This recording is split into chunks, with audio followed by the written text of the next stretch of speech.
Break के बाद एक बार सभी दर्शकों का एक बार फिर से अन्नदाता में स्वागत है। चलिए रुक करते हैं अगली कड़ी की ओर।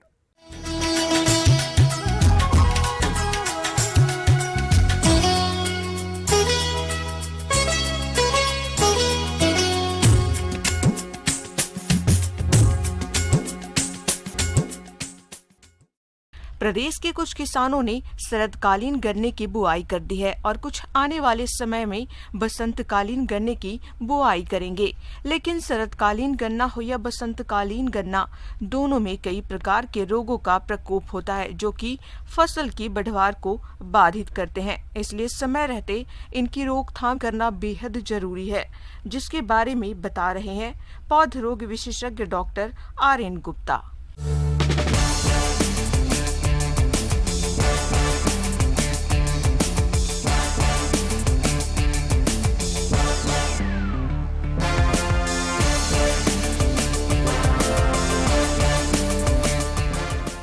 जैसा कि आप जानते हैं कि गन्ना एक महत्वपूर्ण व्यावसायिक फसल है और यह एक लंबी अवधि वाली फसल है।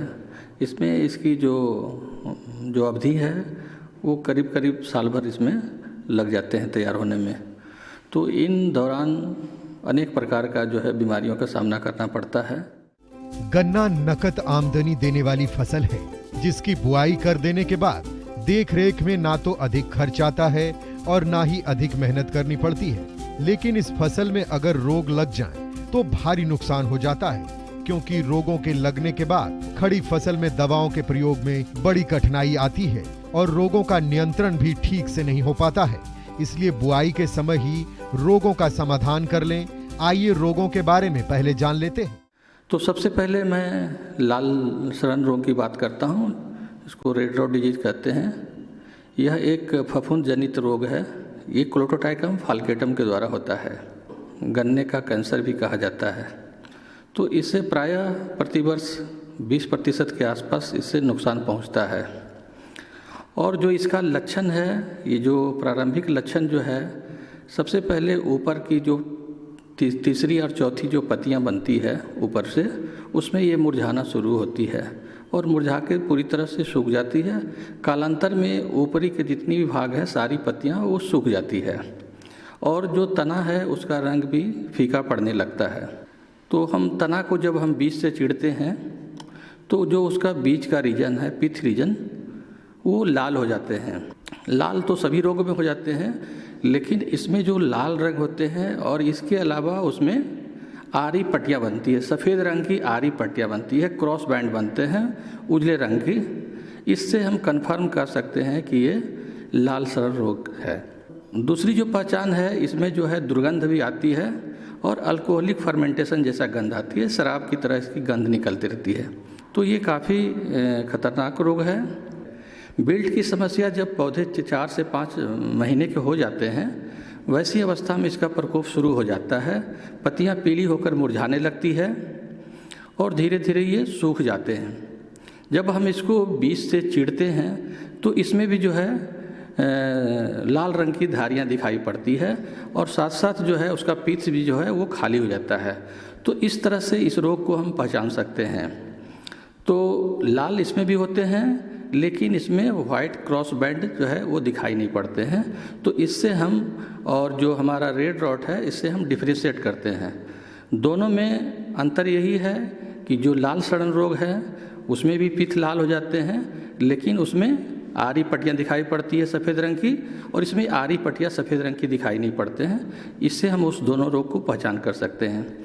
ये रोग बीज, मिट्टी, हवा और अन्य कई माध्यम से फसलों पर आते हैं। इसलिए बुआई के समय इनके प्रबंधन पर विशेष ध्यान दें। सबसे पहले बीज ऐसे लें जिसमें रोग नहीं आते हों। उसके बाद बीज का उपचार करें।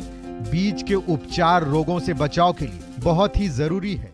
ये जितनी भी बीमारियां हैं, ये हमारे जो सेट हैं, जो लगाते हैं, जो पोड़ियां लगाते हैं, उसमें से ये बीमारियां फैलती है। तो सबसे पहले है कि हम स्वस्थ सेट का चुनाव करें, स्वस्थ रोगरोधी किस्म का चुनाव करें, और जो सेट है उसको हमको ट्रीट करके लगाना है।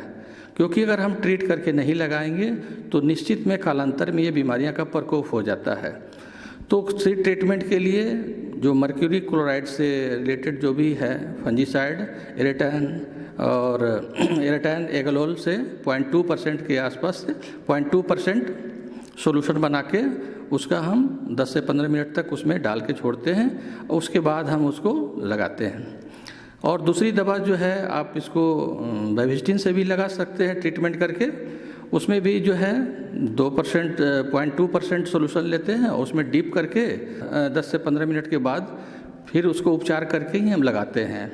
तो अगर इस तरह से अगर उपचारित करेंगे तो कालांतर में बीमारियां का प्रकोप मतलब कम जाएगा। आप मिट्टी का भी उपचार अवश्य करें और मिट्टी का उपचार जैविक फफूंदीनाशी ट्राइकोडर्मा से करें। यह लंबे समय तक रोगों से फसल की सुरक्षा करता है। इससे पहले गोबर की खाद मिलाकर 6 से 7 दिनों तक जूट के बोरों से ढककर रख दें, उसके बाद ही खेतों में प्रयोग करें। इसके अलावा कुछ और जरूरी बातों पर भी ध्यान दें। फसल से खरपतवारों की सफाई करते रहें, फसल में जल जमाव ना होने दें, उर्वरकों का प्रयोग जरूरत से ज्यादा ना करें। अगर आप इन सभी बातों का ध्यान रखते हैं तो गन्ने की फसल में रोग बिल्कुल नहीं लगेंगे और आपको भरपूर उपज मिलेगी।